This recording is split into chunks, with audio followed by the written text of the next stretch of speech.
and fortunately I have big muscles. I was able to push it in there. Without my big muscles, probably wouldn't be able to do it.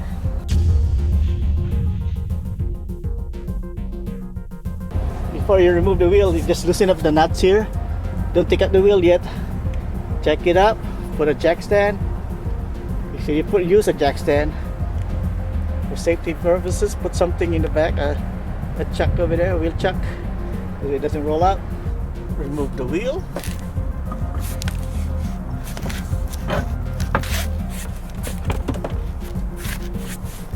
Remove the card. What you need is this tool. It's called a Serpentine tool from Harbor Freight. There. And all you don't really need all these things here. You don't need this, you don't need this, but you need this part. That's all you need. And what you do, fit there. Doesn't fit here, but it fits on this one right here. So you just push it in there. Light it up. Hard to do this while holding the camera. There, it's in. See, it's in now. See, I'm not holding it anymore. See, all you need to do is push it to the left and see how the belt moves. So simple.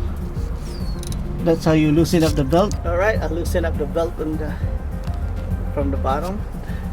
The belt tensioner. Now, should be able to. The belt is loose here now. Belt out first. Should be easy because it's loose already. Slide it up. Make sure you remember the orientation. It goes here, around. The alternator, it loops down here. Okay? Here, the camera can pick it up. It's a big crack right there. It's missing a piece.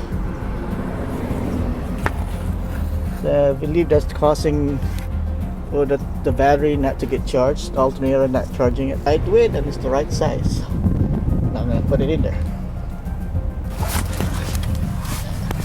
I can't do this without holding the camera. I'll doing this. I'm going to have to pause.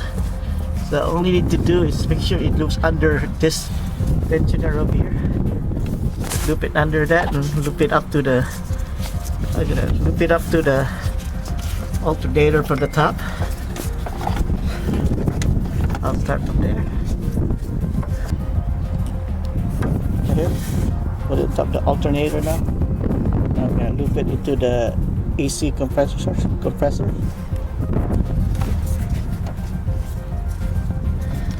I can't do it with one hand. I have to do it with two hands. Okay.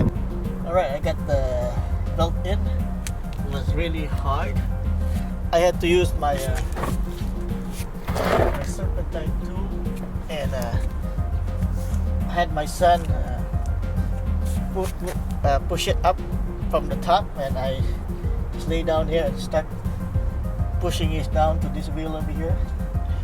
It was really tight. When we released the automatic tensioner, it didn't even move. It just go boop, just like that, and it was already there, tight already. So when I removed the old one, it was very loose. So that's why I was having battery issue.